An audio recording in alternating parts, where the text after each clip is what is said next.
루비 책밤.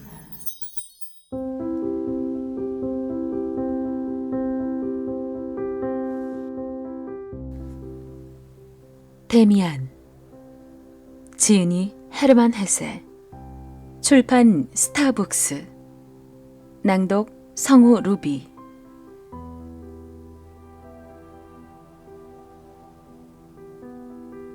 지은이 헤르만 헤세.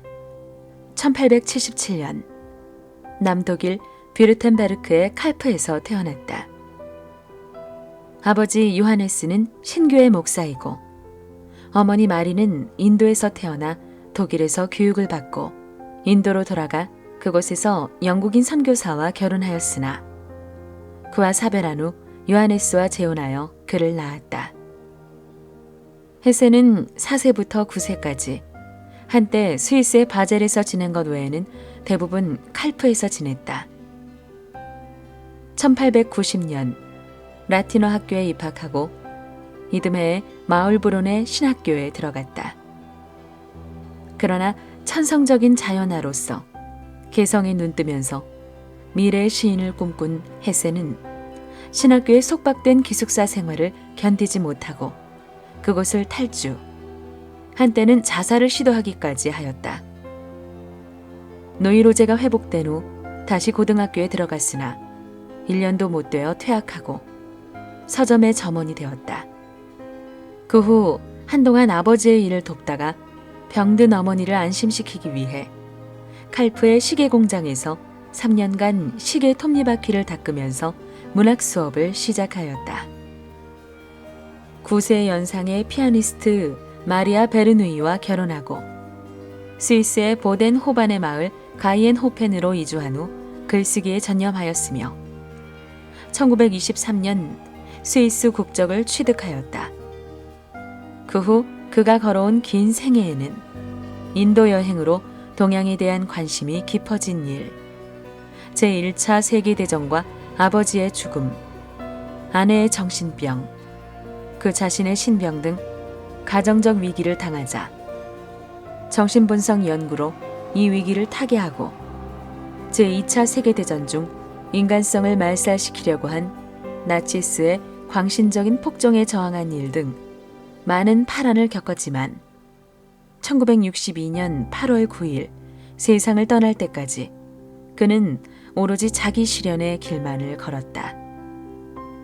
주요 작품으로 제2의 장편 소설 수레바퀴 밑에서, 로스 할대, 큰 울프, 정신분석 연구로 자기 탐구의 길을 개척한 대표작 데미안, 시타르타, 황야의 늑대, 나르치스와 골트문트, 노벨문학상 수상작인 유리알 유희, 헤세와 로망 롤랑의 왕복 서한 등이 있다. 또 이 밖에 단편집, 시집, 우화집, 여행기, 평론, 수상, 서한집 등 다수의 작품이 있다. 옴기니, 서상원, 고려대학교를 졸업하고 한국외국어대학교 대학원에서 영문학을 전공했다. 잡지사 여원의 편집부에서 번역 및 해외 문화를 소개했으며 IBS 번역센터를 설립하여 대표로 재직하면서 명지대학교, 세종대학교, 경원대학교에 출강했다. 신곡, 스타 에센스 클래식 시리즈, 톨스토이의 인생 레시피, 레 미제라블, 안나 카레니나, 위대한 개츠비와 경제 사랑학, 지금부터 시작하는 인간관계의 룰, 유럽에 빠지는 즐거운 유혹 1, 2, 3, 헤르만 헤세의 청춘이란 무엇인가 등을 번역했고 편저로는 상상의 즐거움, 싸움의 기술, 카네기의 다이내믹 성공학 등이 있으며 저서로 이기적 리더십, 더 이상 기회는 없다, 좋은 인생, 좋은 습관 2가 있다. 외국에서의 생활을 바탕으로 한국의 현 상황에 맞는 입문서와 우리의 정서에 맞는 자기계발서를 기획하며 글쓰기에 매진하고 있다. 사실 내가 살아보려고 시도한 노력은 나라는 인간 속에서 자연스럽게 빠져나오려는 결심에 의한 것뿐이었다. 그런데 그것이 어쩌면 그렇게도 어려웠을까? 나에 대한 이야기를 기술하자면 아주 먼 옛날로 돌아가지 않으면 안 된다. 될 수 있으면 내 유년기, 아니 거기서 더욱 거슬러 올라가 훨씬 먼 조상의 이야기로부터 시작하는 것이 순서라고 생각된다. 시인들은 모두가 그렇지만 시나 소설을 쓴다고 하면 마치 자기가 전능의 신이라도 되는 것 같은 얼굴로 펜을 든다. 어떤 인간의 생애를 그려낼 때 그의 성격이나 면모, 생활의 구석구석까지를 거울을 들여다보듯이 환히 알고 있는 신에게서 이야기를 듣고 그것을 하나도 빠뜨리지 않고 서술할 수가 있는 것처럼 자기 자신을 지나치게 믿어버린다. 그런데 지금 시작하려는 내 이야기는 그러한 시인들이 자기의 작품을 가치 있게 생각하는 것 이상으로 내게는 더할 나위 없이 소중한 것이다. 이것은 나 자신에 관한 이야기로서 결코 가공의 인물이 아닌 실존하는 한 사람의 인간 기록이기 때문이며 상상할 수도 없는 이상의 인간. 어쨌든 존재하지 않는 환상적인 허구의 인간이 아니라 단 한 번뿐인 현실적인 삶을 영위한 인간. 그리고 현재 살아있는 인간의 이야기이기 때문이다. 현실적으로 살아있는 인간이란 말의 의미는 옛날과는 달리 지금은 그 정의와 한계의 윤곽이 모호하게 되어 있다. 누구에게나 그렇지만 인간이 삶을 영위한다는 것은 자연과 더불어 호흡하는 단 한 번뿐인 삶의 실험 과정에서 얼마나 많은 사람들이 억울하게 목숨을 빼앗기고 있는가. 만약 하나뿐인 목숨만 갖고 있는 인간, 한 번뿐인 삶밖에는 영위할 수 없는 인간들에게 총탄을 퍼부어 이 지구상에서 완전히 말살시켜 버릴 수 있다면 나 자신에 관한 것이건 누구의 것이건 이야기를 한다는 자체가 무의미할 것이다. 그러나 어떠한 인간에게도 남이 인정하는 것 이상의 실존적 가치가 있는 법이다. 그러한 관념의 세계에서 여러 가지 현상이 두 번 다시 되풀이되지 않는 형태로 교차하는 하나의 점.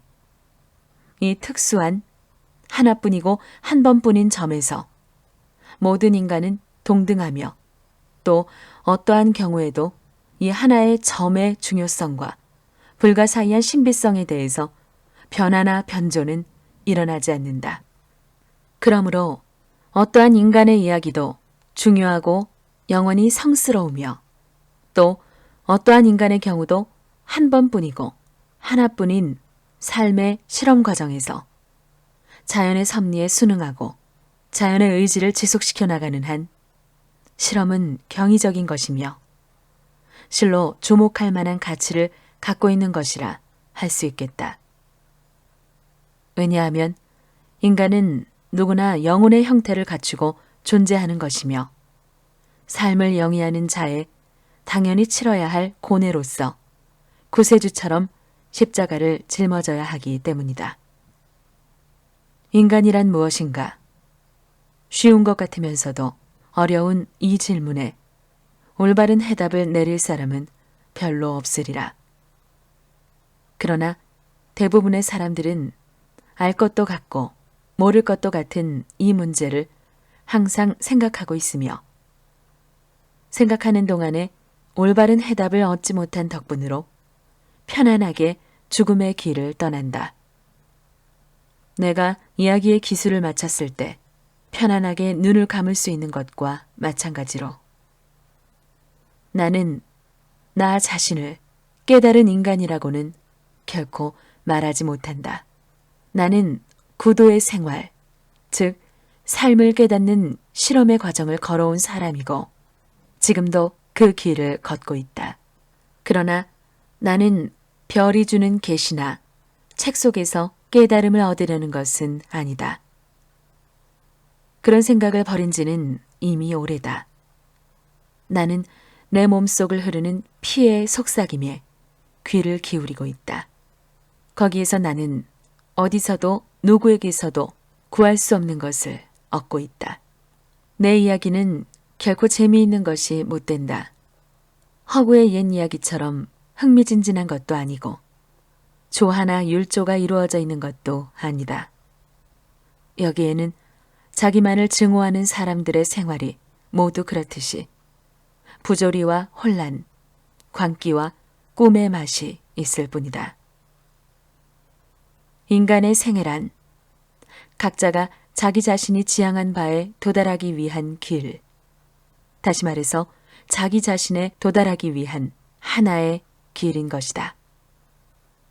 이 길은 넓고 평탄하여 자기 자신에게 도달하려는 노력의 결과가 의외로 쉽게 찾아오는 수도 있겠고, 또 그와는 반대로 좁고 험악하여 가도 암시를 얻는 데서 그치게 하는 수도 있을 것이다. 그러나 멀고도 먼 길 저쪽에 있는 자기 자신에 도달하여 완전 무결한 인간으로서의 자아를 형성한다는 것은 어떤 사람의 경우에도 불가능하며, 그것이 실현된 예도 없지만 사람들은 그것을 필생의 노력으로 분발하고 있는 것이다. 이 노력은 어떤 사람의 경우에는 뚜렷한 자각이 수반되지 않는 단순한 신경 소모에 지나지 않을 수도 있겠고, 또 다른 경우에는 보다 자각적인 노력이 되는 수가 있을지도 모른다. 이것은 각자의 열의와 노력하는 방법에 따라 좌우된다고 볼 수밖에 없다. 어떠한 인간에게나 이 세상에 태어났을 때 모체로부터 독립했다는 증거로 탯줄을 끄는 자국, 즉 배꼽이 있다. 이 배꼽은 평생 없어지지 않는다. 이것과 마찬가지로 인류가 발생한 태고 시대의 점액이나 점질은 마지막 순간까지 인간이 되려고 인간에게 붙어 다닌다.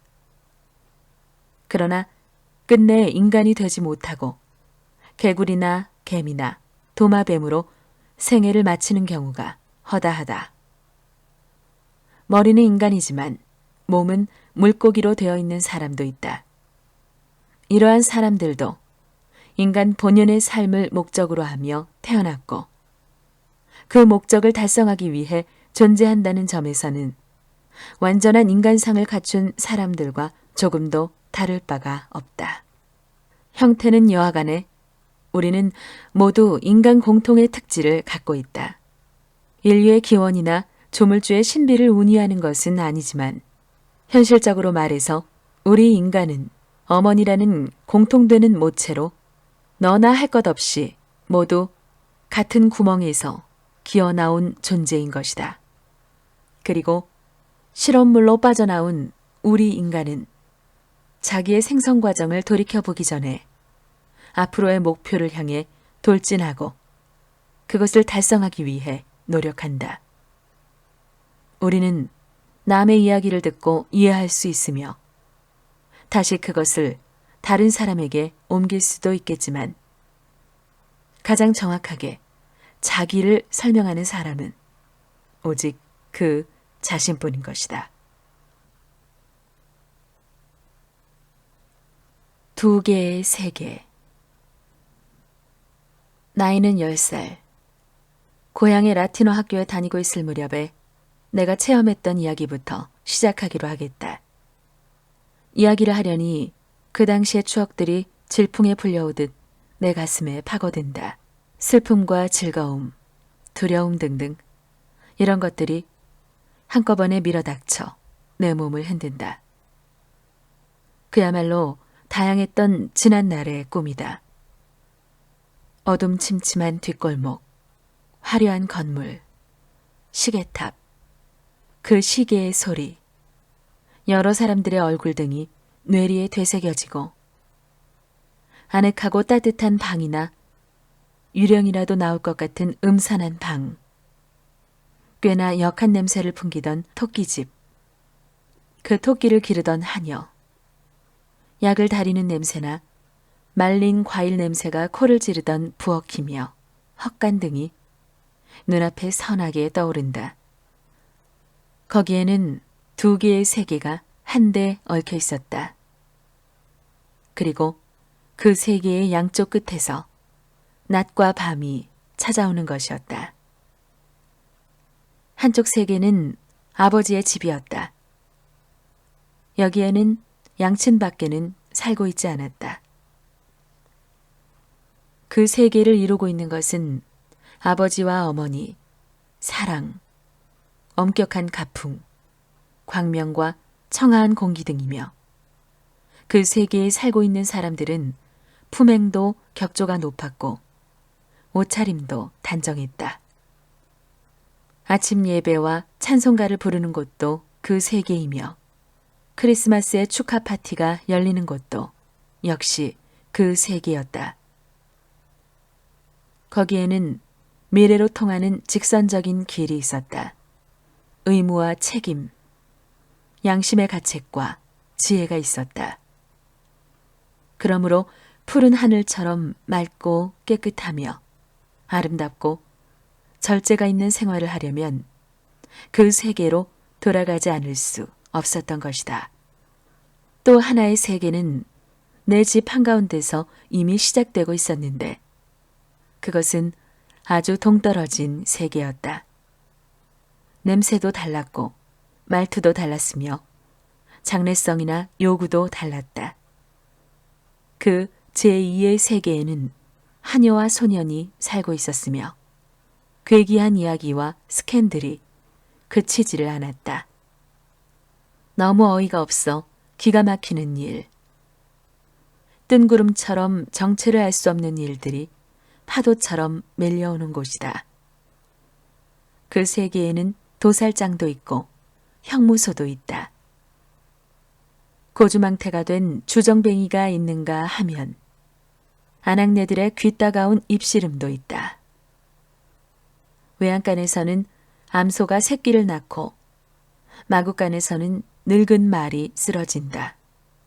이야기라고 하면 강도나 살인이나 자살에 대해서 짓거리는 것뿐이다. 처절하고 광포하고 잔악한 사건들이 꼬리를 물고 일어난다. 바로 코앞에 있는 집에서도 그렇고 누우면 뒤통수가 닿는 뒷집에서도 그렇다. 그런 사건들이 흔해 빠졌으니 예사로워져서 길바닥에 널려있는 쓰레기를 보는 정도로밖엔 여겨지지 않는다. 경찰관의 순찰이 그칠 사이가 없는데도 뒷골목에서는 불량배들이 판을 친다. 코가 비뚤어지도록 술을 퍼마시고 여편네를 때리는 놈도 있다. 저녁 때가 되면 둑을 무너뜨린 물살처럼 여공들이 공장에서 쏟아져 나온다. 마술을 걸어 멀쩡한 사람을 병신으로 만드는 노파도 있다. 숲속에는 산적들이 우글거리고 남의 집에 불을 지른 놈이 경관에게 붙잡혀 가기도 한다. 이처럼 더럽고도 무섭고 냄새나는 곳이 제2의 세계이다. 그러나 내가 거처하는 방은 냄새나는 그 소용돌이 밖에 있었다. 그것은 정말 다행한 일이었다. 집에 돌아가면 평화와 질서와 안녕이 있고 의무와 양심, 관용과 사랑이 있다. 그것은 멋있는 일이다. 그러나 그것과는 전혀 다른 세계, 고막이 찢어지도록 시끄럽고 음산하며 폭력이 난무하고 잔악한 것이 존재한다는 것도 멋있는 점이었다. 그런 것이 어째서 멋있느냐고 반문할지도 모르겠지만 그러한 세계에서 한 걸음만 건너뛰면 어머니의 품속으로 도망쳐 갈 수가 있지 않은가. 그러니 멋있는 일이라고 할 수밖에 없다. 그런데 아무래도 기묘하게 생각되는 것은 이 동떨어진 두 개의 세계가 서로 이웃에 있는 정도가 아니라 얽히고 설키어 한데 접쳐져 있다는 사실이다. 예를 들면 우리 집 하녀인 리나가 그렇다. 저녁 기도를 올릴 때면 그녀는 양친이 거처하는 방 문가에 앉아 깨끗하게 씻은 손을 새로 다려서 허리에 두른 앞치마 위에 포개어 올려놓고 맑고 높은 목소리로 제법 가락을 빼어 찬송가를 부르는데 그럴 때의 리나는 완전히 양친의 세계에, 우리의 제1의 세계에, 질서와 평화가 있는 밝은 세계에 속해 있다. 그러나 곧 그 뒤 부엌이나 장작을 쌓아둔 광 같은 데서 머리가 없는 괴물의 이야기를 들려주거나 푸줏간 앞에서 이웃 아낙네들과 싸우기도 한다. 이때는 아주 딴 사람이 되어 전혀 다른 세계, 즉 제2세계에 속해버리고 비밀의 베일 속으로 자취를 감추는 것이다. 이것은 그녀뿐이 아니라 이 겹쳐진 양극의 세계에서 살고 있는 사람들은 모두 그랬으며 내 경우가 특히 심했다. 분명히 나는 밝고 올바른 세계에 속해 있었고 그 세계에서 살고 있는 내 양친의 아들이었다. 그러나 어디로 눈을 돌리건 어느 쪽으로 귀를 기울이건 도처에 이와 같은 별도의 세계가 있었다. 그리고 나는 이 세계에서 생활하고 있는 것이다. 물론 양심의 가책이나 불쾌감, 불안감 같은 것을 느낄 때가 가끔 있었지만 어쨌든 나는 이 제2의 세계에 속해 있는 셈이다. 아니, 속해 있는 셈이라는 정도가 아니라 이 세계에 상주하는 사람인 것이다.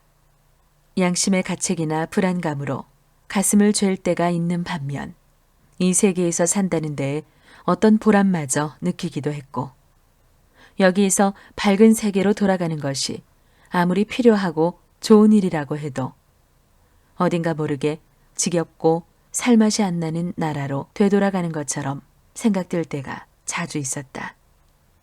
내 인생의 목표가 내 양친처럼 훌륭한 사람이 되어 밝은 세계에서 순수하고 질서정연한 생활을 보내는 데 있다는 것을 나 자신이 전혀 의식하지 못하는 것은 아니었다. 그러나 그 세계로 가는 길은 멀고 거기에 도달하자면 우선 여러 학교를 졸업하고 대학에 들어가 어려운 테스트나 시험을 치르지 않으면 안 된다. 그런데 곤란한 것은 이 길을 걷자면 언제나 캄캄한 또 하나의 세계 곁을 지나지 않으면 안 된다는 사실이다. 그 곁을 지나다가 자칫하면 캄캄한 세계에 빠져들어 어두움의 밑바닥에 가라앉아 버리는 일이 생길지도 모른다. 이러한 가능성은 충분히 있다고 봐야 할 것이다. 밝은 세계로 가려다 발을 헛디뎌 어두운 세계로 굴러떨어진 사람들의 입맛쓴 경험담을 나는 여러 번 들었다. 제2의 세계에 걸려들어 탕아가 되어버린 아이들에게는 자기네 아버지 곁으로, 즉 선으로 복귀하는 것이 구원을 받는 하나의 방법이 되어 있었다. 과연 그렇다. 나도 그렇게 하는 것이 올바른 일이라고 느낀다. 그래도 내 마음은 악인이나 불량배가 날뛰는 어두운 세계를 동경할 때가 있다.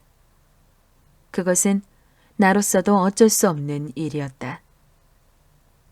솔직히 털어놓고 이야기하지만 어두운 세계에서 비뚤어진 삶의 그늘 속에 묻혀있던 탕아가 올바른 길로 돌아간다는 것을 나는 퍽 섭섭하게 생각할 때가 있었다. 그러나 이런 것은 입 밖에 내어도 안 되고 생각해도 안 될 일이었다. 다만 그것은 하나의 예감으로서, 하나의 현실적인 가능성으로서 가슴 밑바닥에 깔아놓고 있을 뿐이었다. 악마라는 것을 생각할 때도 어두컴컴한 뒷골목이나 요릿집 같은 곳에 변장을 하고 출몰하거나 두 팔을 흔들고 정정당당하게 나타난다는 것은 상상할 수 있지만 설마 내가 살고 있는 세계, 내 방에 나타나리라고는 도저히 생각할 수가 없었다. 누나들도 밝은 세계에서 살고 있었다. 그녀들의 인품은 아버지와 어머니를 닮았다고 생각되어질 때가 많았다. 나보다도 인간미가 있고 품행도 단정하여 밝은 세계에서 올바르게 사는 사람으로서의 결점은 거의 없는 것처럼 보였다. 따지고 보면 얼빠진 짓을 곧잘 하고 또 어딘가 좀 모자란다고 생각되는 구석이 한두 군데가 아니지만 그 얼빠지고 모자라는 것이 나만큼 깊이 마음속에 뿌리를 내리고 있지는 않았다. 그리고 그와 같은 그녀들의 결점이 내 경우와는 아주 다른 것으로 생각되었다. 왜냐하면 나는 악과의 접촉에서 얻는 고통이 내 힘으로는 감당할 수 없을 만큼 무거웠고 어두운 세계가 그녀들보다 훨씬 가까이 내 곁에 다가와 있었기 때문이다. 누나들은 적어도 내게 있어서는 양친과 마찬가지로 소중히 여기고 존경하지 않으면 안 되는 사람들이다. 그러니까 어쩌다가 싸움이라도 벌어지면 나중에는 반드시 싸움을 먼저 건 것은 내 쪽이니 누나들과 싸운 죄는 내게 있다고 빌었다. 이것은 내 양심 이상의 어떤 도덕규범 같은 속박에서 벗어날 수 없었기 때문이다. 그런 입장에서 볼 때 누나들을 모욕하는 것은 양친과 선과 권위를 모욕하는 거나 마찬가지인 것이다. 밝은 세계와 어두운 세계에 양다리를 걸친 나는 딱지가 붙은 불량배들한테는 거리낌 없이 짓거릴 수 있어도 누나들에게는 털어놓지 못할 비밀이 많았다. 날씨도 좋고 기분도 상쾌한 날에 누나들의 놀이 상대가 되어 얌전한 동생인 채 하는 내 모습을 자신의 눈으로 바라보는 것은 그야말로 멋있는 일이었다. 그럴 때에 나는 정말 거룩하고도 아름다운 천사가 되어 있는 것이다. 그리고 천사가 된 내 덕분으로 누나들도 무슨 여신이라도 된 듯한 얼굴을 하는 것이다. 그것은 우리들이 알고 있는 한 가장 아름답고 향기로운 추억이 되어 있다. 달콤한 행복의 꿀맛이 아마 이러리라 생각된다. 그러나 그런 시간, 그런 날이 흔히 찾아오진 않았다. 그러니까 내게는 감미로운 이 꿀맛을 보는 것과는 정반대의 날이 많았다. 처음에는 얌전한 채 하면서 사이좋게 놀아보려고 사념이 없는 마음으로 누나들과 만나는데 어쩌다가 물론 내가 먼저 그녀들의 비위를 건드려 놓지 않지만 말다툼을 하다 보면 그 입씨름이 크게 번져 싸움판이 되고 만다. 화가 나면 나는 신성불가침인 그녀들이기는 해도 지독한 욕을 마구 퍼붓는다. 그러면서도 마음속으로는 이건 너무하다. 누나들한테 이런 욕을 하다니 하고 부젓가락으로 가슴을 지지는 듯한 양심의 가책을 받지만 하던 욕을 마저 깨끗하게 끝내버리고 만다. 그러고 나면 후회와 통한이 얽힌 어두운 시간이 찾아든다. 그 다음에는 내가 잘못했다고 누나들한테 빌어야 하는 슬픈 순간이 다가온다. 그것이 지나면 다시 밝은 세계에서 한 줄기의 광명이 비치고 모순과 회오가 없는 조용하고도 감사에 가득 찬 행복이 찾아와 잠시 동안 좀 길 때는 몇 시간가량 내 곁에 머물러준다. 나는 라틴어 학교에 다니고 있었다. 시장의 아들과 국가 임야를 관리하는 영림주임의 아들도 나와 같은 클래스였는데 그 애들은 가끔 우리 집에 놀러 왔다. 모두가 고집개나 부리는 개구쟁이들이지만 공인된 선의 세계에 속하는 아이들이다. 이미 한 이야기를 되풀이하는 것 같지만 나도 그렇다. 내가 친구로 사귄 애들은 그들뿐만이 아니다. 라틴어 학교가 아닌 일반 소학교에 다닌다는 이유로 멸시를 받고 있던 근처 아이들하고도 가깝게 지냈던 것이다. 그들 가운데의 한 아이. 나는 여기서부터 이야기를 시작하지 않으면 안 된다. 어느 날 오후 공부를 끝내고 집에 돌아왔을 때였다. 내 나이는 아마 만 10살을 몇 달가량 넘어섰었다고 생각된다. 이웃의 두 소년과 함께 다름박질하면서 놀고 있는데 거기에 우리보다 몸집이 큰 아이가 끼어들었다.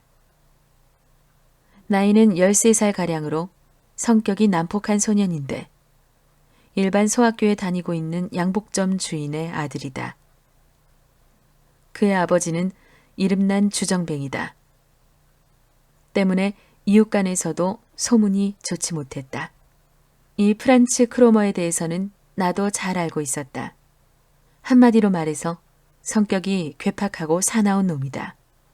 그러니까 우리들과 한패가 된 것이 고마울 리가 없다.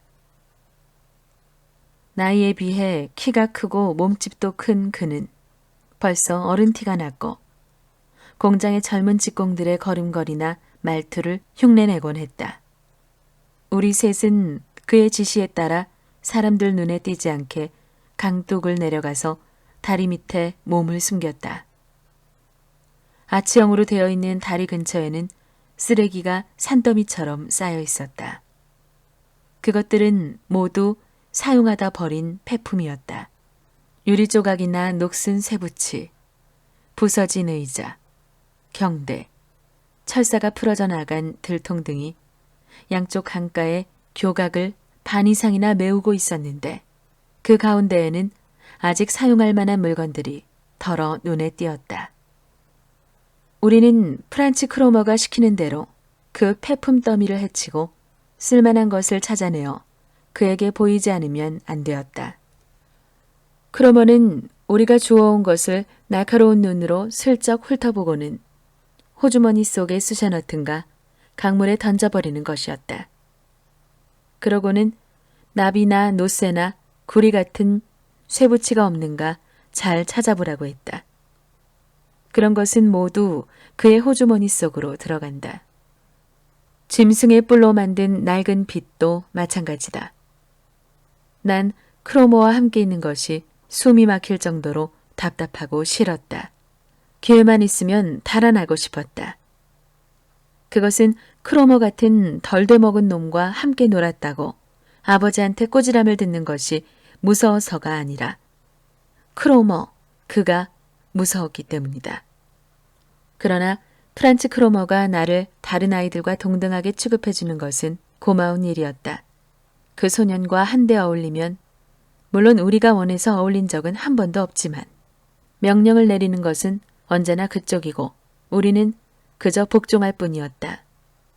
내가 크로모와 한데 어울린 것은 이번이 처음이지만 다른 아이들은 그의 명령에 무조건 복종하는 것이 오래전부터의 습관처럼 되어 있었다. 작업을 끝내고 우리는 강가의 땅바닥에 앉았다. 크로머는 퇴하하고 강물에 침을 뱉었는데 그럴 때의 몸짓은 어른과 꼭 같았다. 침을 뱉고 싶은 자리에 명중시키는 것이다. 아이들은 이야기를 시작했다. 저마다 자랑거리가 될 만한 것을 짓거려댔다. 모두가 못된 장난을 했다는 이야기. 이것이 그 무렵의 소학생 특유의 무용담이다. 를 늘어놓고 무슨 대단한 일이라도 치른 것처럼 우쭐대는 것이었다. 나는 처음부터 잠자코 있었는데 함께 어울리지 않는다고 크로머가 화를 내지 않을까 겁이 나서 견딜 수가 없었다. 내 두 친구들은 크로머가 우리를 다리 밑으로 끌고 올 때부터 나를 제쳐놓고 그의 편이 되어 있었다. 그러니까 나는 외톨박이가 된 셈이었다. 그들 셋은 내 옷차림이나 태도로 미루어 자기들을 무시하는 것으로 생각했는지도 모른다. 어쨌든 내가 입을 다물고 있는 것을 무언의 반항이나 도전적인 행위로 간주한 것만은 사실이다. 더욱이 라틴어 학교의 학생이고 상류사회 명문의 아들인 나를 크로모가 좋아할 리 없었다. 다른 두 아이들도 예외는 아니다. 만약 내가 크로모한테 얻어맞는다고 해도 맞아 죽는다고 해도 말려주지 않을 것은 뻔한 일이었다. 그것은 나도 잘 알고 있었다. 불안감으로 가슴이 죄어 견딜 수 없게 된 나는 무슨 이야기를 그럴듯하게 꾸며대고 그 주인공이 바로 나라고 했다.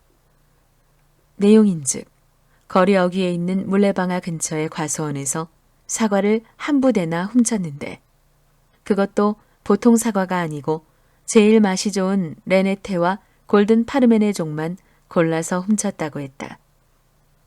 나는 코앞에 들이닥친 위험에서 벗어나기 위해 할 수 없이 엉터리 거짓말로 꾸며 했지만 일단 이야기를 꺼내면 상대방이 고지듣도록 그럴듯하게 늘어놓는 데는 자신을 갖고 있었다.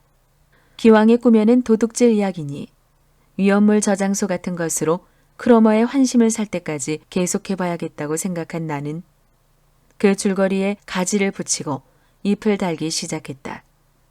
그런데 우리가 사과나무에 올라가서 사과를 따내리고 있는 동안 한 놈은 망을 보고 있었어. 신나게 사과를 따고 있는데 부대가 꽉 찼으니 그만 내려오라잖아. 망을 보던 놈이 말이야. 그래서 내려가 보니까 정말 부대가 터질 지경이야. 무거워서 끌고 가지도 못하겠던걸? 할 수 없이 절반가량 덜어놓고 반 부대만 갖고 갔지만 나머지 걸 생각하니 아까워서 배길 수 있어야지. 30분쯤 지나서 또 습격했지 뭐야. 그땐 사과를 더 따진 않고 남겨두었던 것만 가져왔어. 이야기를 마쳤을 때 나는 곧 박수 소리가 날 줄 알았다. 거짓말을 꾸며대다 보니 나중에는 너무 열이 올라 그 도둑질 이야기에 나 자신이 취해 있었기 때문이다. 그러나 아무리 기다려도 박수 소리는 나지 않았다. 그거 정말이야? 한참 만에 프란츠 크로머는 일부러 눈을 가늘게 뜨고 내 얼굴을 찌르듯이 들여다보면서 위협하는 투로 물었다. 정말이고 말고. 틀림없이 정말이라 이거지? 틀림없이 정말이야. 나는 시치미를 떼고 대답했지만 속으로는 불안해서 숨이 막힐 것 같았다. 틀림없이 정말이라고 맹세할 수 있니? 가슴이 덜컥 내려앉는 것 같았으나 크로머의 말이 떨어지기가 바쁘게 응 하고 대답했다. 그럼 하느님과 영원한 행복에 맹세를 걸고 라고 말해봐. 하느님과 영원한 행복에 맹세를 걸고. 나는 앵무새처럼 따라 말했다. 됐어? 크로머는 만족한 듯이 이렇게 말하고는 나를 쏘아보더니 얼굴을 저쪽으로 돌렸다. 이제 살았구나. 나는 비로소 안도의 한숨을 내쉬었다. 그러나 숨소리가 상대방 귀에 들리지 않도록 주의한 것은 물론이다. 그만 가자. 크로머가 몸을 일으켰을 때 나는 정말 기뻤다. 다리 위에 올라가자 나는 그의 눈치를 슬금슬금 살피다가 이젠 집에 가야겠다고 말했다. 뭐 그렇게 바삐 서두를 건 없잖아. 어차피 같은 방향으로 가는데. 크로머는 피식 웃으면서 말했다.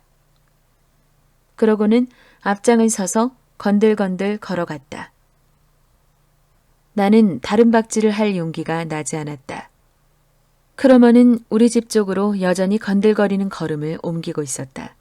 집 앞에 도착하여 노쇠로 만든 현관문의 손잡이와 유리 창문이 둔한 석양의 햇살을 반사하고 있는 것이 눈에 들어왔을 때 나는 두 번째로 안도의 한숨을, 그때는 다리 밑에서와는 달리 마음껏 길게 몰아쉬었다.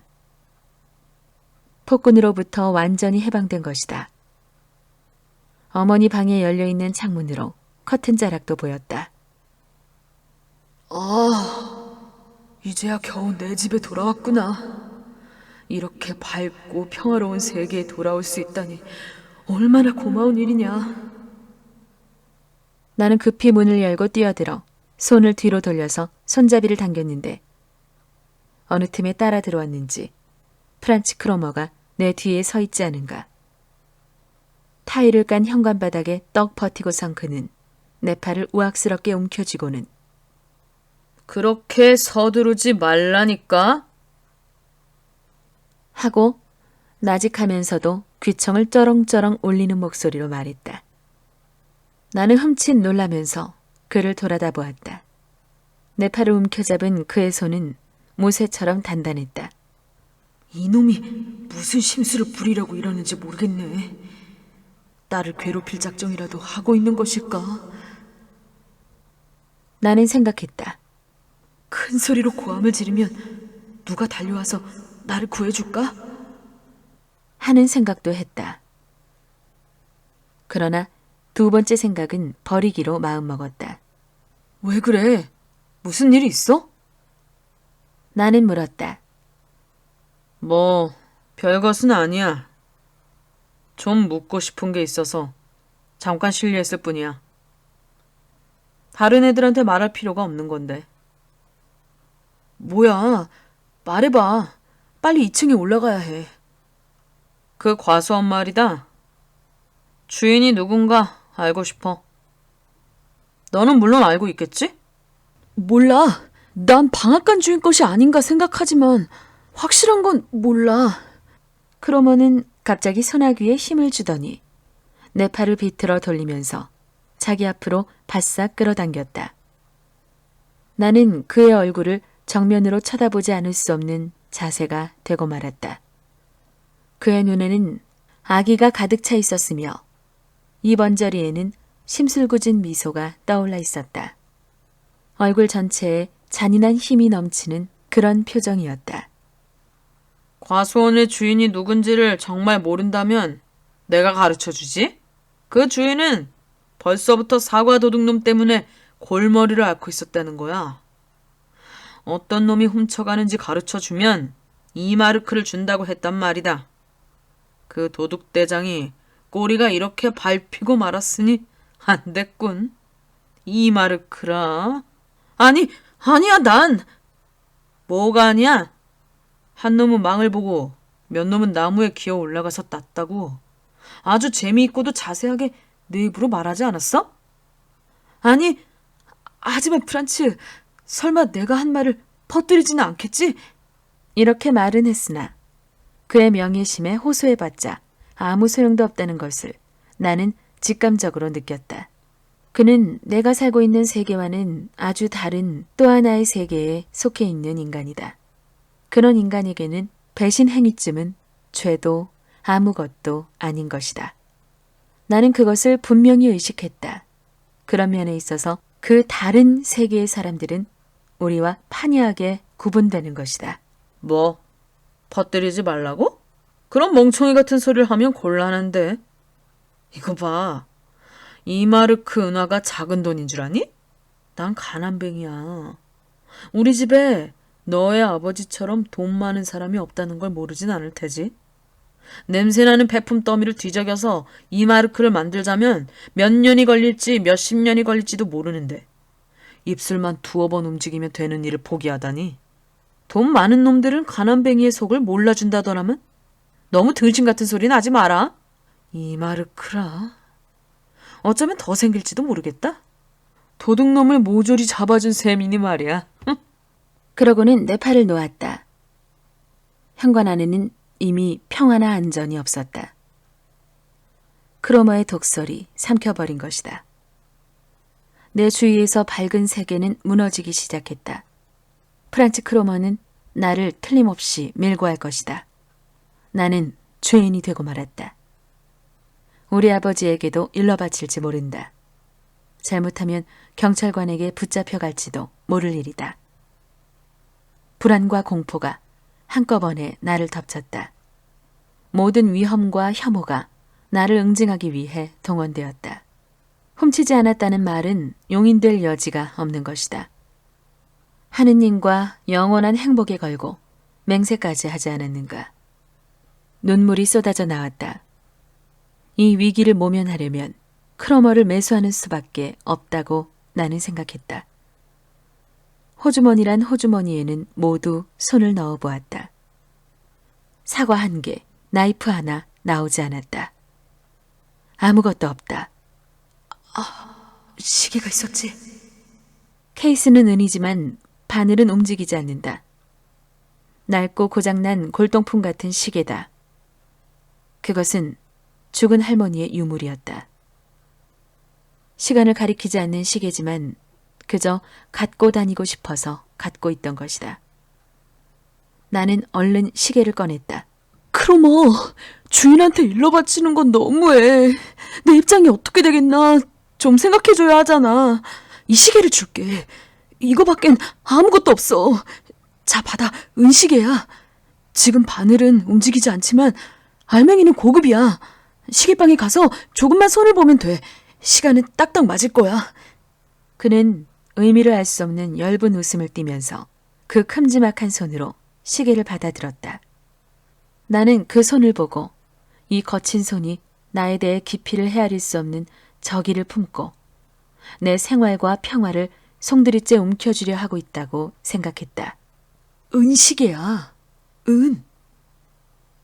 나는 은이라는데 악센트를 주어 다시 말했다. 이까짓 거? 은이면 뭐래? 고물 아니냐 말이야. 게다가 고장까지 나고? 그는 완전히 멸시하는 투로 내뱉듯이 말했다. 아니야, 이거 봐, 프란츠. 제발 부탁이야. 이걸 받아. 진짜 은이야. 그건 틀림없어. 이거 말곤 아무것도 내놓을 게 없어. 그는 차가운 눈초리로 나를 쏘아보았다. 더 얘기해봤자 소용없으니 그만 가야겠다. 내 발길이 어디로 돌려지는가 짐작할 수 있겠지? 못하면 경찰에 연락해봐도 좋아. 거기 있는 폴리하고는 아는 사이니까 말이야. 그는 현관문을 열고 나가려고 했다. 이대로 돌려보냈다간 큰일이다. 나는 그의 소매자락을 붙잡고 늘어졌다. 불만을 품고 돌아가면 도둑질 이야기를 퍼뜨릴 것이 뻔하다. 그 뒤에는 필연적인 결과로서 여러 가지 고통이 내게 밀어닥친다. 그 지경을 당할 바엔 차라리 죽는 편이 낫다. 프란츠, 제발 부탁해. 고장난 시계를 줬다고 너무 섭섭히 생각하지 말고 마음을 돌려줘. 그래도 은이야. 프란츠, 주인한테 일러 바치겠다는 건 농담이겠지? 그렇지? 그래, 농담이야. 하지만 이게 진짜 농담이 되게 하려면 너는 톡톡히 내놔야 해. 프란츠, 그럼 어떻게 하면 좋겠어? 말해봐. 무엇이든 내가 하라는 대로 할게. 그는 눈을 가늘게 뜨고 내 얼굴을 찬찬히 들여다보면서 웃기 시작했다. 생각을 좀 해보란 말이다, 생각을. 내가 꼬집어서 말하지 않아도 알 게 아냐. 난 지금 입만 떼면 이마르크의 은하를 거머쥐게 돼 있어. 소나기에 거머쥔 돈을 내팽개칠 만큼 나는 부자가 아니야. 그러나 넌 부자야. 좋은 은시계도 갖고 있는 부자란 말이야. 그러니까 내놔. 내가 이마르크만 내놓으면 만사가 오케이야. 그의 속셈은 알고도 남았다. 그러나 은화 이마르크. 내 힘으로 마련할 수 없는 의미에 있어서는 10마르크, 100마르크, 아니 1000마르크나 마찬가지로 큰 돈이다. 내게는 돈이 없었다. 어머니한테 맡겨둔 저금통이 있긴 했지만 그 속엔 숙부나 다른 손님들이 왔을 때 얻은 10페니히, 5페니히 동전이 몇 개 들어있을 뿐이다. 그 밖에는 한 푼도 없다. 그 무렵 나는 양친으로부터 용돈이라고는 받아 쓰지 못하고 있었기 때문에 돈이 생길 구멍이 없었던 것이다. 난 돈이 없어. 한 푼도 없어. 하지만 다른 물건 같은 거라면 뭐든지 줄게. 정말 돈은 한 푼도 없어. 한 푼도 없다? 크로머의 얼굴은 험상궂게 일그러졌다. 돈은 없지만 인디언 얘기책도 있고 인형도 있어. 참, 컴퍼스도 있지? 그걸 모두 줄게. 크로머는 들은 척도 않고 있다가 퇴하고 타일바닥에 침을 뱉었다. 듣기 싫어. 그따위 허튼 수작에 내가 넘어갈 줄 아니? 뭐? 컴퍼스도 있다고? 나를 더 이상 화나게 하지 마. 돈을 내놓으란 말이다, 돈을. 그는 막무가내였다. 하지만 없는 걸 어떻게 내놔. 우리 아버지나 어머니는 다른 건 몰라도 돈은 주지 않아. 없는 걸 자꾸 내놓으라면 난 어떡해. 사정이 그렇다면 내일까지 돈을 마련할 여유를 주지. 내일 이마르크를 갖고 와. 방과 후 시장 어귀에서 기다리고 있을 테니까. 알았지? 시장 어귀로 갖고 오란 말이야. 만약 약속을 어기는 날이면 그땐 정말 용서 없어. 각오해. 얘기는 알아들었지만 한 푼도 없는 돈을 어떻게 갖고 가. 이거 정말 야단났네. 프란츠, 돈은 없어. 마련할 재간도 없는 걸. 그런 것까지 내가 결정해줘야 하니? 너의 집은 부잔데 왜 돈이 없어? 죽는 신용하지 말고 내 말을 똑똑히 들어둬. 내일 방과 후에 시장 어귀. 알았지? 다시 말하지만 만약 안 갖고 오는 날엔 프란츠 크로머는 무서운 눈으로 나를 노려보고는 아까처럼 입을 삐죽거리면서 퇴퇴 침을 뱉어놓고 그림자처럼 사라져버렸다. 나는 계단을 올라갈 힘도 없었다. 내 생활에 파멸이 찾아온 것이다. 이렇게 부대끼느니 차라리 집을 뛰쳐나가 버릴까. 투신 자살이라도 해버릴까 하는 생각도 했다. 그러나 그것은 막연한 생각에 지나지 않았다. 이러지도 저러지도 못하게 되어버린 나는 계단의 맨 아래 층계에 웅크리고 앉아 꼼짝을 하는 채 어둠과 함께 밀려오는 불행에 내 몸을 맡겼다. 리나가 장작을 가지러 바구니를 들고 내려오다가 어두컴컴한 현관 계단 아래에서 울고 있는 나를 발견했다. 나는 리나에게 아버지나 어머니한테 아무 말도 하지 말라고 부탁하고는 계단을 올라갔다. 창문 곁의 옷걸이에는 아버지의 모자와 어머니의 파라솔이 걸려 있었다. 나는 거기에서 가정과 양친의 한없는 애정과 그리움을 느꼈다. 방탕한 자식이 오래간만에 고향으로 돌아와 옛집의 이방 저방을 둘러보고 동경과 회한의 눈물을 흘리면서 옛냄새를 들이마셨을 때처럼 감사와 정성을 다하며 나는 그 모자와 파라솔에 인사를 보냈다. 그러나 그러한 것들은 이미 내 것이 아니었다. 아버지와 어머니가 살고 있는 밝은 세계, 평화롭고 질서가 잡혀있는 제1의 세계의 것이었다. 뜻하지 않게 과오를 범한 나는 모험과 죄의 소용돌이에 휘말려 몸부림을 치다가 끝내는 기진맥진하여 황토빛 탕류의 밑바닥에 가라앉고 말았다.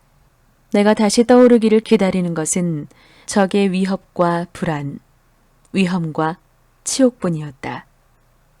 그 모자와 파라솔, 낯익은 복도, 현관의 선반 위에 걸려있는 커다란 그림 액자, 그리고 방에서 흘러나오는 큰 누나의 목소리.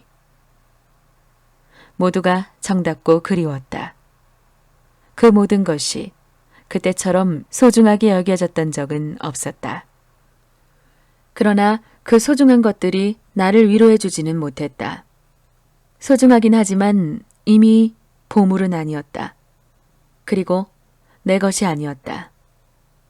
그 모두가 내게 비난의 화살을 퍼붓고 있었다. 나는 밝고 조용한 그 세계에, 깨끗한 그 세계에 뛰어들 만한 용기가 없었다. 내 발에는 메트로도 털어버릴 수 없는 때가 묻어 있었다. 나는 내가 살던 세계와 아무런 관련이 없는, 그리고 그 세계가 전혀 알아보지 못하는 그림자를 안고 있었다. 지금까지도 비밀은 있었다. 마음에 걸리는 일도 많았다. 그러나 그런 것은 내가 지금 집에 갖고 온 것에 비하면 어린애 장난감 같은 것에 지나지 않는다.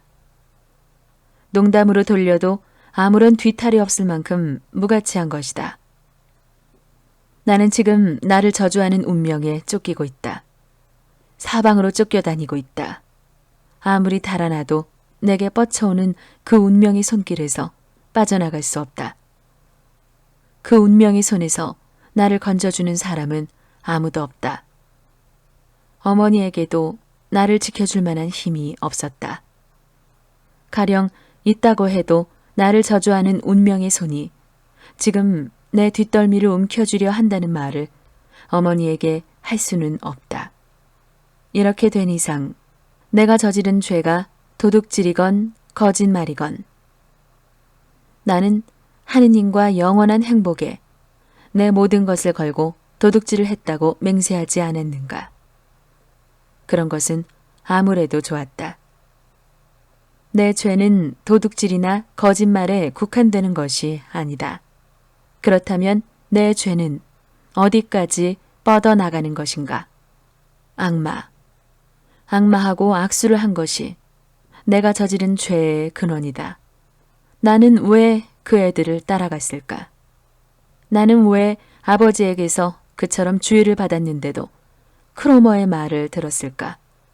나는 왜 하지도 않은 도둑질을 했다고 거짓말을 꾸며 했을까? 마치 그것이 영웅적인 행위라도 되는 것처럼 왜 자랑 삼아 말을 했을까? 그것도 일부러 거짓말을 꾸며서까지 말이다. 그때 악마는 내 손을 붙잡은 것이다. 그때부터 나를 평생토록 괴롭힐 원수가 내 뒤를 쫓기 시작한 것이 아닌가. 내일 밤과 후 시장 어귀에서 갑자기 무서운 생각이 들었다. 그러자 암흑의 세계를 향해 가속도적으로 치닫는 내 모습이 환상에서 현실로 돌아오는 것 같아서 온몸에 소름이 끼쳤다. 조금 전에 경험한 과오가 새로운 과오를 연달아 일으킬 것이 틀림없다는 것과 시치미를 떼고 누나들 앞에 모습을 나타내거나 양친에게 인사를 하고 키스를 해도 내가 저지른 죄는 도저히 감춰질 수 없다는 것, 그리고 가족들한테 숨기고 있는 비밀과 나를 저주하는 운명이 내 몸에 들러붙어 떨어지지 않는다는 것을 나는 또렷하게 의식하고 있었다. 아버지의 모자를 바라보고 있는 동안 순간적이긴 했지만 신뢰와 희망이 내 가슴 속에서 고개를 쳐들었다. 모든 것을 아버지 앞에 털어놓고 심판을 받자. 그리고 아버지가 내리는 판결에 복종하고 내 몸에 떨어지는 죄의 대가를 사양하지 말자. 아버지. 아버지는 내게 벌을 내릴 사람이 아니다. 아버지 앞에 무릎을 꿇고 용서를 빌어보자. 지금까지 몇 번인지도 모르게 해온 참회를 한 번만 참고 하면 된다. 진심으로 참회하면 아버지도 내 마음을 알아주겠지? 아버지 앞에 무릎을 꿇는 것은 괴로운 일이지만 한순간이다. 잠깐만 참으면 된다. 이건 얼마나 달콤한 반향을 갖고 있는 생각인가. 아버지의 동정을 사서 용서를 받는 방법치고는 얼마나 아름다운 유혹인가. 그러나 그것도 순간적인 생각에 불과했다. 내게는 그럴 만한 재주가 없고 용기도 없다는 것을 나는 의식했다. 설령 그런 재주를 부린다고 해도 실패로 돌아갈 것은 뻔한 일이다. 아무도 모르는 비밀을 갖고 있는 나는 자신이 저지른 죄의 대가는 자신의 힘으로 처리하지 않으면 안 된다고 생각했다. 사실 그러는 수밖에는 달리 방법이 없는 것이다. 나는 지금 내 인생의 갈림길에 서 있다. 그리고 이것을 전환점으로 하여 아마 영원히 악의 세계에서 살지 않으면 안 되게 될지도 모른다. 악인들과 함께 어울려 내 비밀을 털어놓고 그들에게 고삐를 잡혀 이리저리 끌려다니면서 그들의 명령에 무조건 복종하는 생활을 하지 않으면 안 되리라. 그러면 결국은 나도 악인이 되고 만다. 나는 어른 티를 내고 어리석게도 영웅 행세를 했다. 그 응보가 지금 눈앞에 닥쳐온 것이다. 방에 들어갔을 때 물에 흠뻑 젖은 내 구두를 보고 아버지는 어디를 쏘다녔기에 신이 그 꼴이 됐느냐고 잔소리를 했는데 그것은 오히려 다행한 일이었다. 그 덕분에 나는 슬쩍 옆길로 빠져나갈 수 있었고, 따라서 아버지는 내 구두가 젖은 것 이상으로 중대한 사실에 대해서는 전혀 눈치를 채지 못했다. 그리하여 나는 다른 일로 아버지의 꾸지람을 듣는 셈이 되었고, 또 그런 꾸지람이라면 얼마든지 참고 들을 수가 있었다. 그러나 기묘하고도 새로운 하나의 감정이 가슴을 스쳤다. 내가 아버지보다 한술 더 뜬다는 심술궂으면서도 통렬한 느낌을 금할 수가 없었던 것이다. 그와 동시에 나는 아버지의 우둔함과 무지에 대해 일종의 경멸을 느꼈다. 구두를 적시며 쏘다닌다고 꾸지람을 듣는 것쯤은 아무것도 아니었다. 모르는 게 약이라는 말이 바로 이런 걸 의미하는 거구나 하고 나는 생각했다. 그러자 자기가 사실은 사람을 죽였고 그 살인죄를 자백하지 않으면 안 되는데도 빵을 한 개 훔쳤다는 혐의로 취조를 받고 있는 피의자 같은 기분이 들었다. 이것은 결코 스스로 혐오를 느낄 만한 감정은 아니었다. 강렬하고 매력적인 감정이었다. 그것은 다른 어떤 생각보다도 그 비밀과 그 죄에 나라는 인간을 돈으로 비끄러매고 그 돈의 위력으로 내게 불리한 모든 것들을 소멸시킬 수 있다는 가장 매력적인 생각, 가장 통쾌한 감정이었다.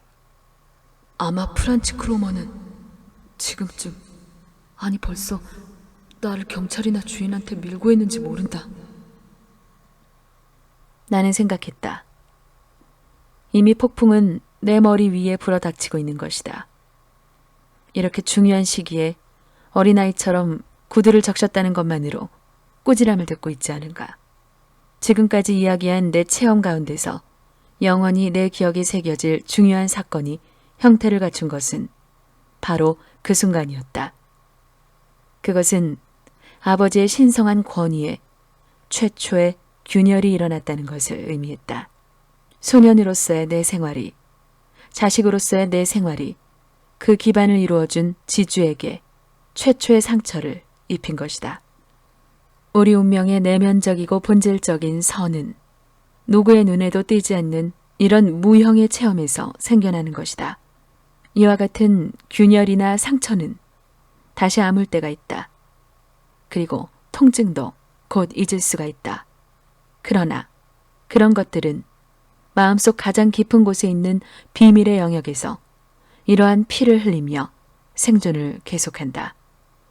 나는 비로소 갖게 된 이 새로운 감정에 대해서 공포를 느꼈다. 이러한 감정을 품게 된 것이 잘못임을 뉘우치고 그것을 아버지에게 사과하기 위해 될 수 있으면 당장이라도 무릎을 꿇고 아버지의 발에 입술을 갖다 대고 싶은 심정이었다. 그러나 인간이 정신적으로 고립 상태에 빠지는 본질적인 요인은 사과를 하거나 하지 않거나 하는 데에 있는 것이 아니다. 어떤 아이들이라도 그것을 직감적으로 느끼고 충분히 인식하고 있다는 점에서는 결코 성인이나 현자에게 뒤떨어지지 않는다.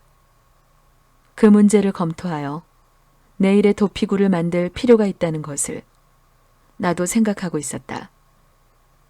그러나 아무리 머리를 쥐어 짜봐도 도저히 가능성이 찾아질 것 같지 않았다. 공포와 불안에 쌓여 있는 내 머리에 어떤 묘책이 떠오를 리가 없다. 그저 내가 몸을 담고 있는 세계의 일변된 분위기에 호흡을 맞추려고 애쓰는 것이 고작이었다. 밤새도록 나는 그런 가운데서 시간을 보냈다. 벽시계와 테이블, 성서, 거울, 선반 위의 책이나 벽에 걸린 그림 액자, 그런 모든 것이 내게 작별을 구하고 있었다.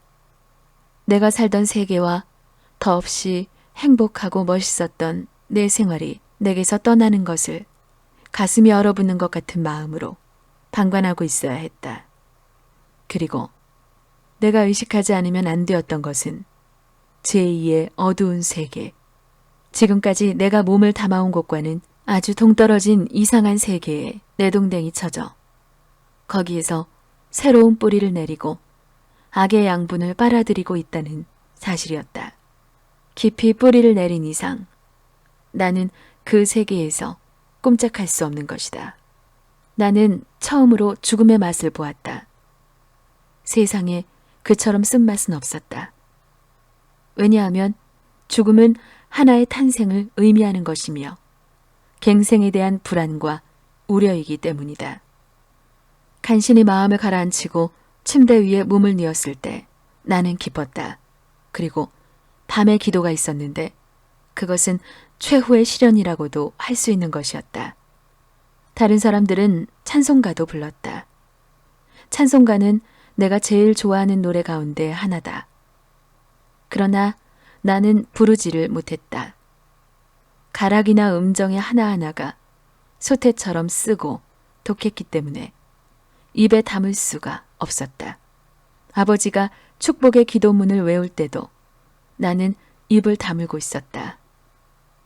그리고 아버지가 저희들에게 은혜와 축복을 하고 끝을 맺기가 바쁘게 나는 그 자리를 떠났다.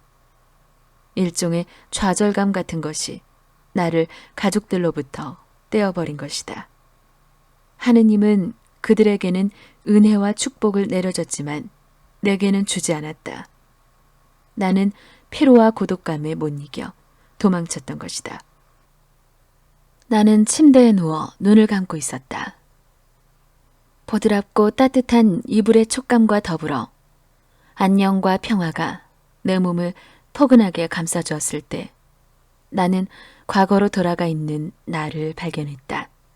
어머니는 여느 때나 다름없이 잘 자라 안녕을 해주었다. 그러고는 조용히 문을 닫고 나갔다. 그 발소리는 아직 내 침실에 남아 있었고 어머니가 들고 있던 촛불의 빛은 침실 문틈으로 새어 들어오고 있었다. 바로 지금이다 하고 나는 생각했다.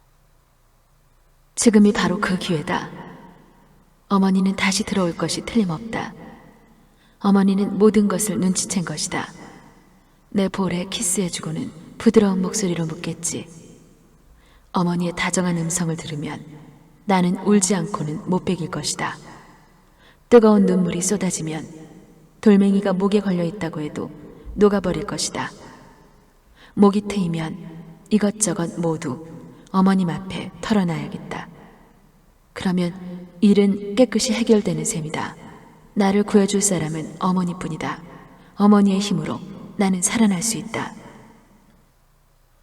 문틈으로 흘러들어오던 촛불이 사라진 뒤에도 나는 문 쪽으로 귀를 기울이고 어머니의 발소리가 다가오기를 기다렸다. 그리고 모든 죄를 어머니 앞에 털어놓고 용서를 빌자고 몇 번이고 마음속으로 되풀이했다. 이윽고 나는 조금 전에 나로 돌아가 원수의 눈을 보며 골머리 아픈 그 사건에 얽혀들고 말았다. 프란츠 크로머의 얼굴이 똑똑해 보였다. 가느다랗게 뜬 그 실눈으로 나를 쏘아보면서 무섭게 일그러진 입술로 비웃음을 던지고 있었다. 그 얼굴을 마주보고 있자니 쥐구멍이라도 찾아 도망쳐버리고 싶은 생각이 간절했지만 몸이 돌덩이처럼 굳어져 꼼짝할 수가 없었다. 원수의 얼굴은 점점 커지고 더욱 흉악해졌다. 프란츠 크로머의 눈에서는 악마가 심술을 부릴 때와 같은 불길이 맹렬하게 타오르고 있었다. 나는 잠이 들 때까지 그런 크로머의 눈초리에 부대끼고 있었지만 일단 잠에 빠져버리자 그의 얼굴은 온데간데 없이 사라지고 말았다. 꿈속에 나온 것은 크로머도 아니고 진절이 나는 그 사건도 아니었다. 나는 아버지와 어머니 그리고 두 누나와 함께 보트를 타고 평화로운 하루를 보냈다. 한밤중에 눈을 떴을 때도 꿈에서 본 행복의 뒷맛이 아직 남아있었다. 누나들의 하얀 여름옷이 눈부신 햇살을 반사하고 있는 것도 여전히 보였다. 그러나 그 순간이 지나자 나는 다시 그 낙원에서 무서운 현실로 끌려나왔다. 잔악한 적과 얼굴을 맞대지 않으면 안 되었던 것이다. 다음 날 아침 어머니가 들어와서 지금이 몇 시인데 아직 일어나지 않았느냐고 큰 소리로 말했을 때 나는 아무 대답도 안 하고 괴로운 표정이 어린 얼굴을 약간 들어 보이기만 했다. 그러자 어머니는 어디가 아프니? 하고 부드러운 목소리로 물었다. 나는 속으로 됐다 하고 외치면서 더욱 괴로운 표정을 얼굴 가득히 띄었다. 이리하여 나는 얼마간 유리한 입장에 놓였다고 생각했다. 몸이 불편하니 오전에는 카밀레를 마시고 누워있어도 좋다는 허락이 내렸다. 폭신한 침대에 누워 카밀레 차를 마시면서 옆방을 청소하는 어머니의 발소리나 푸죽간 주인과 리나가 현관에서 이야기하는 소리를 들으니 나도 모르게 마음이 흐뭇해지는 것 같았다. 그전부터 나는 그러한 소리를 듣는 데에 취미를 갖고 있었다. 학교에 수업이 없는 오전 동안은 뭔가 정체를 알 수 없는 매력, 마술적인 매력, 동화적 매력 같은 것이 있었다. 방 안에 흘러들어오는 햇살도 교실의 푸른 커튼으로 스며드는 얼룩진 빛과는 달랐다. 그러나 오늘은 그런 것들이 여느 때와는 달리 귀찮게 생각되어 진짜 맛이 나지 않았다. 이렇게 될 바엔 차라리 죽는 게 낫겠다. 이런 생각이 이따금 머리를 스쳤지만 사실 그럴 만한 이유는 아무것도 없는 것이다. 그저 몸이 조금 불편하다는 것뿐이다. 이런 일은 지금까지 흔히 있지 않았던가. 그러나 오늘은 사정이 다르다. 학교를 쉬는 것쯤은 문제도 안 되지만 11시에 시장 어귀에서 나를 기다리고 있는 크로머를 만나러 가지 않을 수는 없다. 어머니의 따뜻한 마음씨도 오늘만은 나를 위로해 주지 못했다. 오히려 귀찮고 머리가 지끈지끈 쑤실 뿐이다. 나는 다시 눈을 감고 어떤 묘안이라도 떠오르지 않을까 지끈거리는 머리를 짜낼 대로 짜내보았다. 그러나 아무리 생각해도 현실적으로 불가능한 일이었다. 어쨌든 11시에는 시장 어귀에 나가지 않으면 안 된다. 벽시계가 10시를 가리켰을 때 나는 어머니에게 좀 나은 것 같다고 말하고는 자리에서 일어났다. 그런 경우에는 언제나 듣는 말이지만 어머니는 조금 더 누워있으라고 했다.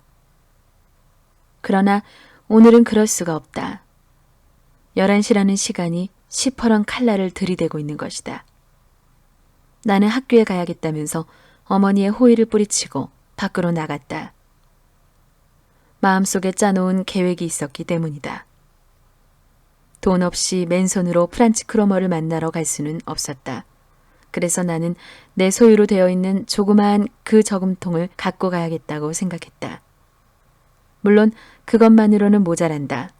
그러나 2마르크가 없으니 그것이라도 갖고 가는 수밖엔 없지 않은가. 아주 맨손으로 가는 것보다는 그래도 나을 것이다. 따로 방법은 없다. 돈독이 오른 크로머를 달랠 수 있는 것은 그 저금통뿐이다. 맨발로 어머니 방에 몰래 들어가 책상 위에 있는 저금통을 거머쥐었을 때는 기분이 아주 이상했다. 그러나 어제 느꼈던 것처럼 불쾌한 기분이 아니었다. 가슴이 두근거리고 숨이 막힐 것 같았다. 저금통을 쥐고 정신없이 계단을 뛰어내려왔는데 그때 비로소 저금통의 열쇠를 갖고 오는 것을 잊었다는데 생각이 미쳤다. 그때까지도 가슴을 두드리는 심장의 고동은 맨발로 어머니 방에 들어갔을 때나 마찬가지로 내 몸을 흔들고 있었다. 저금통에서 돈을 꺼내는 작업은 그다지 어렵지 않았다. 양철로 만든 저금통의 동전 구멍을 쇠붙이로 잡아 느리기만 하면 되었다. 그러나 쭈그러진 저금통을 보니 가슴이 아팠다. 이것으로 도둑질이 시작된 셈이기 때문이다. 지금까지는 과자나 과일을 슬쩍 하는 정도에 지나지 않았지만 지금은 비록 내 돈이라고는 해도 분명히 도둑질을 한 것이다. 나는 크로머와 그의 세계에 다가서고 있으며 그러다가 끝내는 지옥에 굴러떨어지고 만다는 것을 느끼고 의식적으로 또 하나의 나에게 저항해 보았다. 그러나 지금에 와서는 되돌아설 수 없는 일이었다. 내 디딘 발길을 돌이킬 수가 없었다. 저금통이 쭈그러진 입으로 토해낸 돈은 모두 65페니히 밖엔 안 되었다. 65페니히. 그러나 없는 것보다는 낫다. 나는 알맹이가 빠져나간 저금통을 현관 계단 밑에 감춰놓고 집을 나섰다. 이상했다. 기분이 아주 이상했다. 이런 기분으로 대문을 나선 적은 여태껏 한 번도 없었던 것이다. 들키면 큰일이다. 나는 65페니히를 꼭 움켜쥔 채 시장을 향해 걸음을 재촉했다. 시간 여유는 충분히 있었다. 나는 일부러 길을 돌아 변모하는 거리의 뒷골목을 어깨를 움츠리고 걸어갔다. 좁은 골목길 양쪽에 늘어선 집들이 오늘따라 이상하게 보였고 내 옆을 지나가는 사람들도 모두 무서워 보였다. 모두가 내게 의심의 눈초리를 퍼붓는 것 같아 얼굴을 들고 걸을 수가 없었다. 도둑질이 발각될까 겁먹은 사람처럼 곁눈질로 주위를 살피면서 휘청거리는 다리를 부지런히 움직이고 있는데 나와 같은 학교에 다니는 아이가 언젠가 가축시장에서 1달러를 주운 일이 있다는 얘기를 한 것이 생각났다.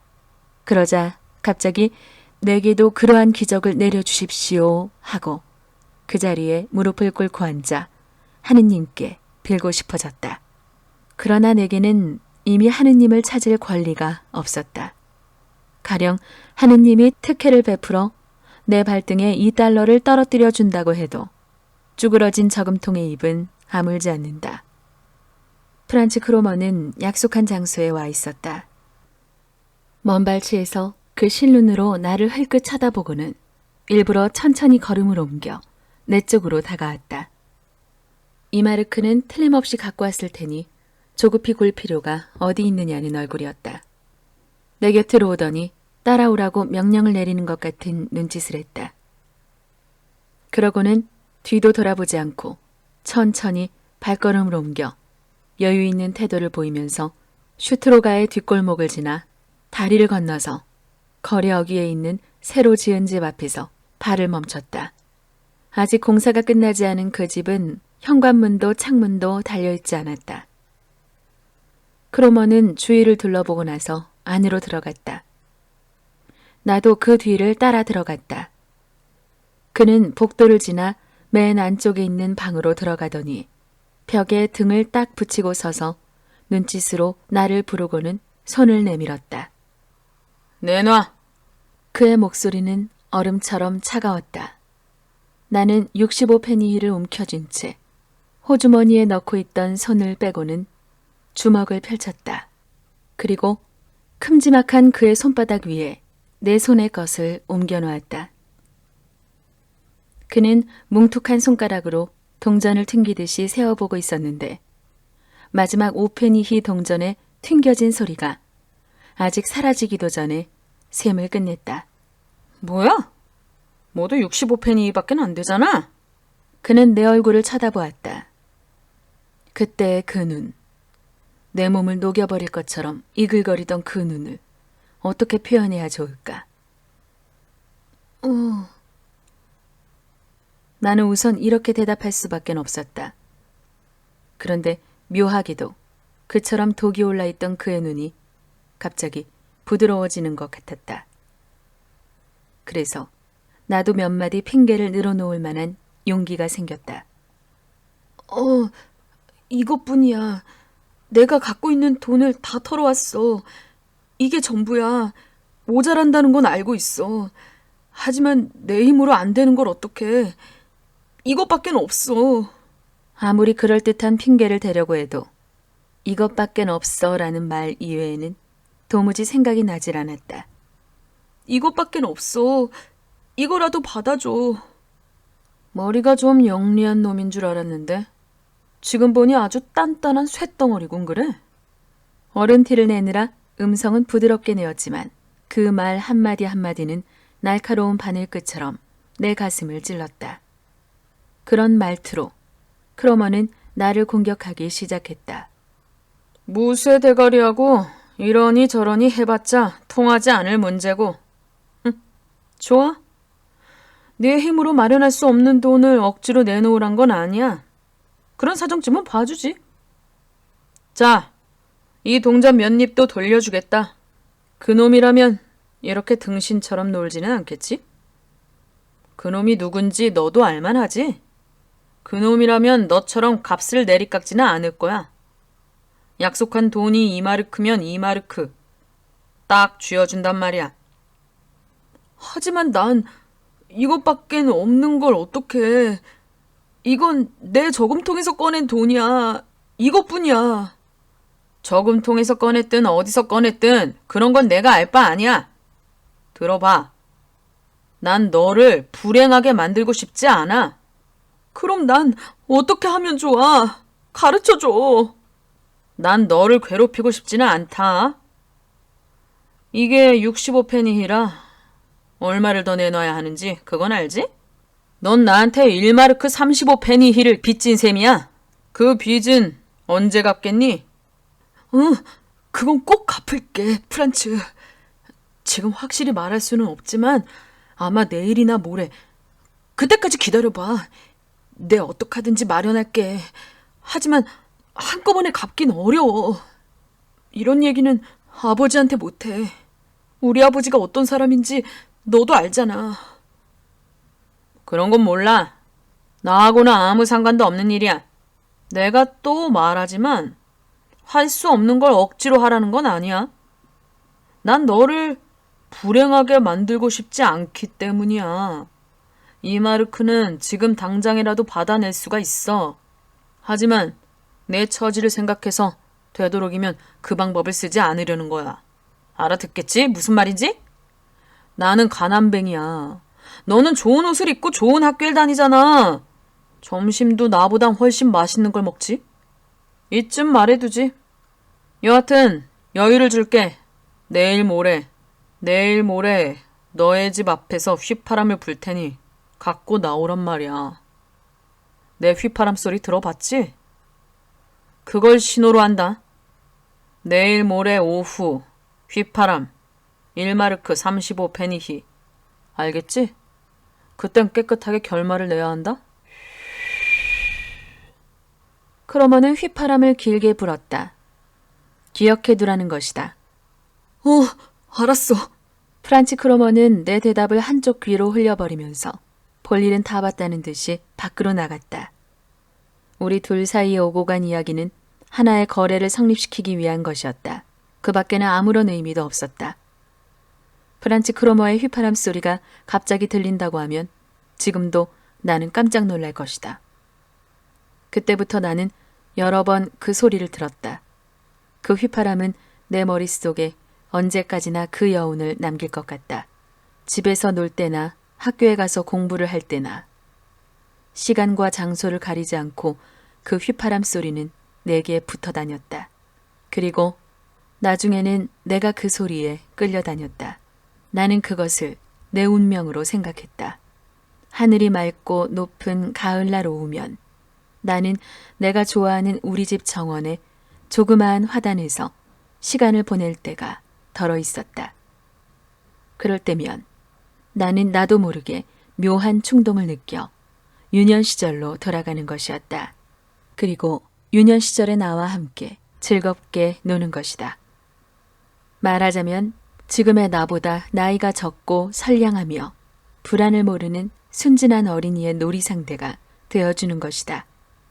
그럴 때도 크로머의 휘파람은 용서 없이 뛰어들어 아름다운 공상의 세계를 쑥대밭으로 만들어버리는 것이었다. 그것을 짐작하고 단단히 대처해봤지만 그놈의 침범은 막아낼 수 없었다.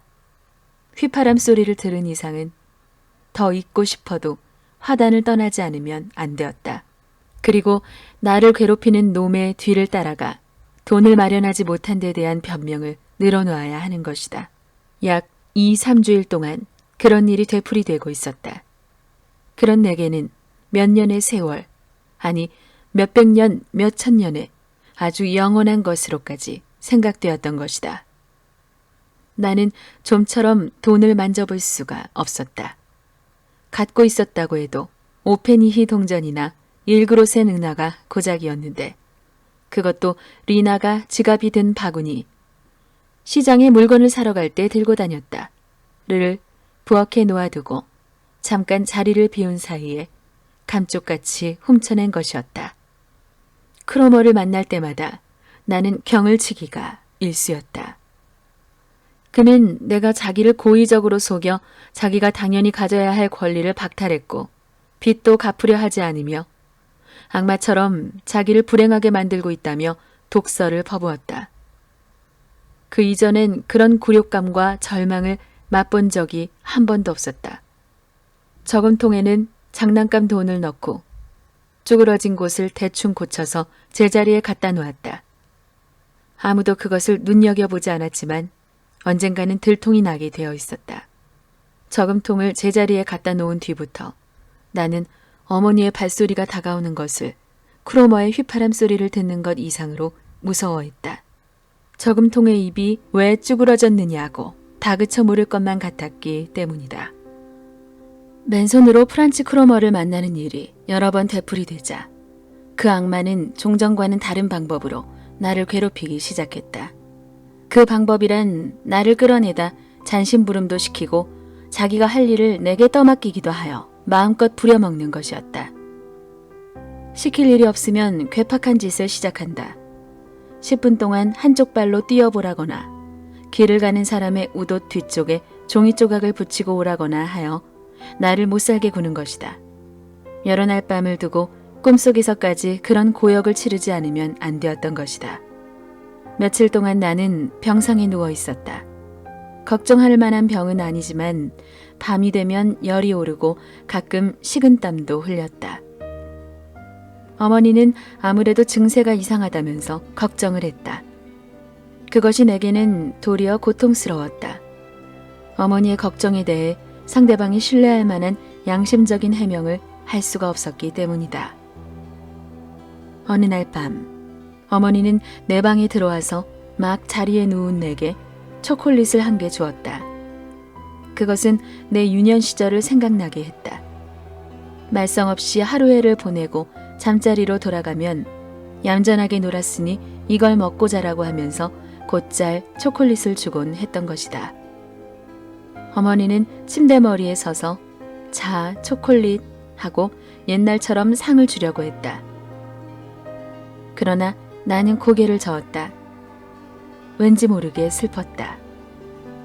그러자 어머니는 어디가 아프니? 하고 물으면서 내 머리를 쓰다듬어 주었다. 이걸 먹고 자렴. 싫어, 안 먹어. 아무것도 먹고 싶지 않아. 나는 일부러 심술궂은 투로 대답했다. 어머니는 초콜릿을 테이블 위에 놓고 나갔다. 다음 날 아침 어머니가 나를 불러 어젯밤엔 왜 그랬느냐고 물었을 때 나는 전혀 기억이 없는 일처럼 어리둥절한 얼굴로 우물쭈물 넘겨버렸다. 그날 저녁 어머니는 의사를 불러왔다. 나를 진찰한 의사는 매일 아침 냉수마차를 하든가 찬물로 몸을 닦으라고 일렀다. 그 무렵에 나는 일종의 정신착란 상태에 빠져 있었다. 우리 집의 질서와 평화 가운데서 나는 유령처럼 절제를 잃은 생활을 하고 있었으며 가족들과 한데 어울리지도 않았다. 그러나 단 한 시간도 나 자신의 존재를 잊은 적은 없었다. 아버지는 가끔 그런 나를 불러다 놓고 신랄하게 힐책했지만 그전처럼 쉽게 꺾여들지는 않았다. 이상하게도 아버지의 꾸중에 대해서는 냉담하고 완고한 태도를 취할 수가 있었다.